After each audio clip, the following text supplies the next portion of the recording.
மாவட்டம் நத்தம் பேருந்து நிலைய ரவுண்டானா பகுதியில் நிலவும் கடும் போக்குவரத்து நெரிசலை கருத்தில் கொண்டும் அங்கு போக்குவரத்து சீரமைப்பு பணிக்காக பணியாளர்கள் நியமிக்கப்படாததை கண்டித்தும் பொதுமக்களில் ஒருவர் நூதன போராட்டத்தில் ஈடுபட்டார்.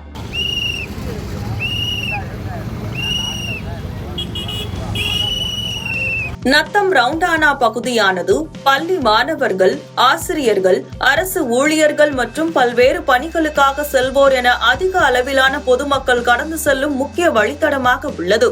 நத்தத்திலிருந்து காரைக்குடி, மதுரை உள்ளிட்ட வெளியூர்களுக்கு செல்லும் வாகனங்களும் இதே வழியை பயன்படுத்துவதால் தினமும் காலை மற்றும் மாலை நேரங்களில் கடுமையான போக்குவரத்து நெரிசல் ஏற்படுகிறது.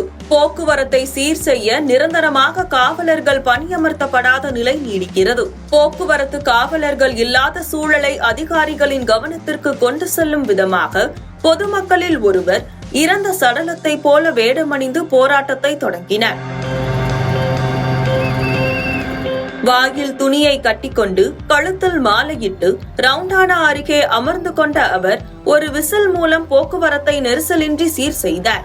அவர் அங்கும் இங்கும் வாகனங்களை திருப்பி நெரிசலை சீர் செய்த காட்சி அவ்வழியாக சென்ற வாகன ஓட்டிகள் மற்றும் பொதுமக்களிடையே பரபரப்பையும் ஆச்சரியத்தையும் ஏற்படுத்தியது.